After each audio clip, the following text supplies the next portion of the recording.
Margaret Rutherford's early life was actually very tragic.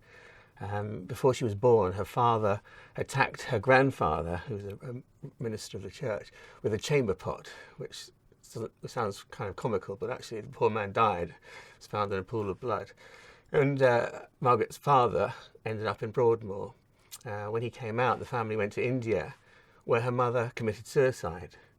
So her father brought Margaret back to England, and she was told from a very early age that she was an orphan.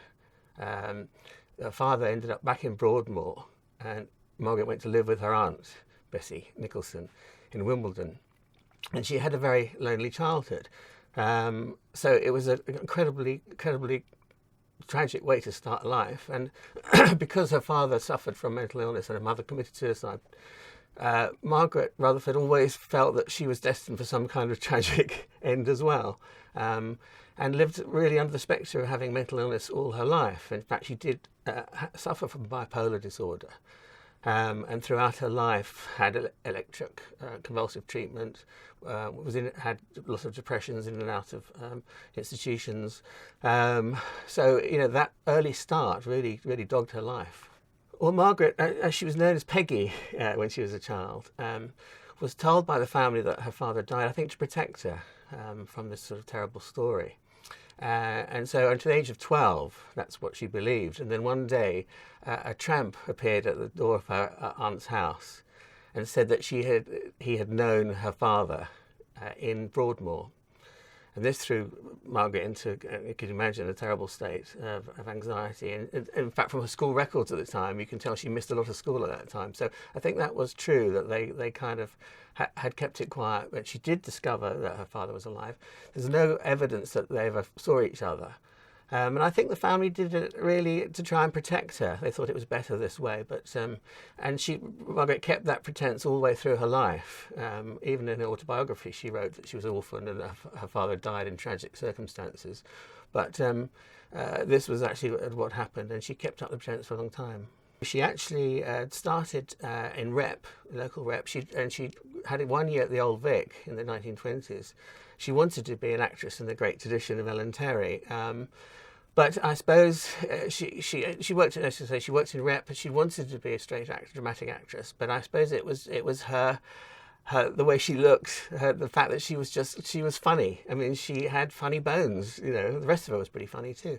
But she was always cast then as playing a dotty, scatty type, and I think that was a great regret in her life. She did play Miss Danvers in Rebecca. And later on, towards the end of her life, she played Mistress Quickly in Chimes of Midnight, the Orson Welles film, in which she was wonderful. But I think that was a major regret of her life. She didn't actually make her debut in the West End until she was 41.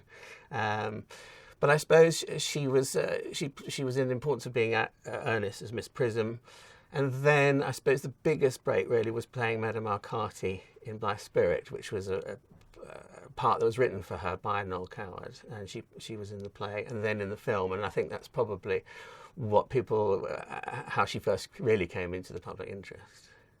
Well, Margaret first appeared in the play The Happiest Days of Your Life, in which she made over 400 appearances, and Frank Launder came to see the play one night, saw her in action, and realised that actually it would make a wonderful film, trying to compete with Ealing Studios, and that's how she was cast.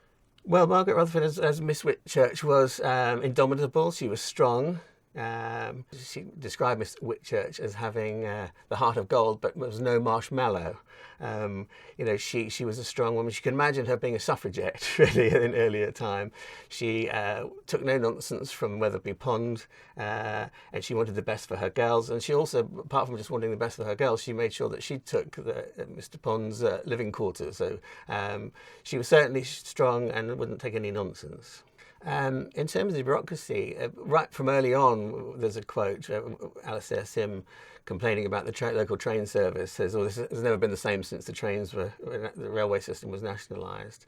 And we see a succession of sort of bumbling men from the ministry passing the buck, passing the files on to each other when the confusion reigns. And you see the in trays full of sort of tea trays, and no one knows quite what's happening. And of course, at the end, another busload of boys and girls arrive, and the minister, the representative from the education department is there saying, "Oh, they're ahead of schedule." So it's continued to be bumbling, and the Richard Waters, who's marvellous as ever, one of the teachers, doesn't escape the satire. And when Joyce Grenfell Gossage says to him, "Well, these adventures are set to break the monotony of life," he says, "I love monotony."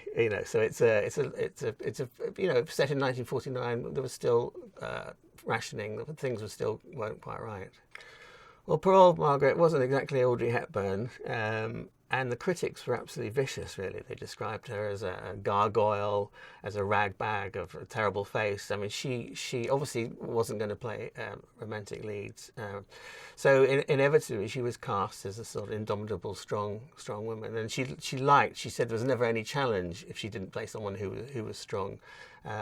So that was, she did obviously get typecast in that way, but I think she was never destined to play a romantic lead, or foil to a male lead. She said she found the film rather tiresome, although it was only 9 weeks, I think, to make. She actually preferred being in the stage play, but Frank Launder thought she was wonderful, of course, and was quoted as saying she never missed her mark. She was always there, and if ever there was a need for another take, she always got it absolutely right. And unlike some actors and actresses who do a different take each time, she did exactly the same each time, incredibly professional to the end. So I think they were pleased with her. Margaret Rutherford needed someone to be there with her at all times. She was anxious about things. Her health wasn't the best, and so she made sure that Stringer Davis, her husband, was put in her contract that he could appear where possible in all her work, be it theatre or cinema. And Pearl Stringer wasn't the greatest of actors, and in fact the part that he plays in The Happiest Days is typical of a kind of, he plays a vicar, I think, of one of the school governors. But he was always there with her. They were companions for many years. And he looked after her when she needed looking after, and I think she had to put up with his prissiness and his piano playing occasionally. But they were great companions, and he was always there for her. She and Joyce Grenfell were staying in a hotel nearby. The film was actually filmed at the Byculla School in Hampshire. And the headmistress of the school actually had a cottage in the grounds. And in the evenings, Joyce Grenfell and Margaret Rutherford used to go and spend time with her, talking about things and school life and everything. But also, the headmistress got them to do a little bit of sewing, because there's so much sewing needed, as you can imagine. And Joyce Grenfell was rather adept at this. Margaret Rutherford wasn't quite such a domestic goddess, and I can imagine was there for moral fortitude and strength. But it was interesting that they spent a lot of time together, and Margaret Rutherford was very fond of Joyce Grenfell, who they had worked together briefly before. They got on very well. She always said that when she inhibited this part, a little bit of soul went into hers. And so she took on the persona of the person that she was playing. When she played Miss Danvers in Rebecca, for example, the sinister Miss Danvers, she really did suffer. She took on the character so much that she ended up with quite a depression. So she really took on the part of that she was playing. It became her life, and it was the most important thing in her life. She was very generous with other actors. She never tried to steal the limelight, and I think everybody loved to. I mean, she was incredibly physical. The physicality of that she had was like no one else. And you can't imagine a director or producer saying, "Go out and find me a Margaret Rutherford type." I mean, she was unique. I think Margaret enjoyed the stage role more than the film. A good friend of hers was in the play, and she actually found LSSM a little difficult, which is about the worst that she ever said about anybody. She was always very kind to everybody. but she liked stage. She liked stage generally more than film. But I think she liked also being in a repertory company. She liked being part of that group. She was very social with her friends when she was acting with them. I think Margaret was just like the universal aunt. She was so likable. Everybody, I suppose there's a little bit in us that all wants to be slightly different, slightly eccentric, and Margaret Rutherford was a true eccentric. I mean, the parts that she played weren't a million miles away from her own persona. And she used to wear the most ridiculous clothes. She could be seen when she was in the theatre. She used to walk from her home in Highgate to the theatre in sort of capes, and she wore outfits that she'd kind of made from blankets, and which none of which matched, and which Stringer always said how glamorous she looked in. It was a matter of opinion. But I think she was this lovable character. They loved her. They loved her for her work.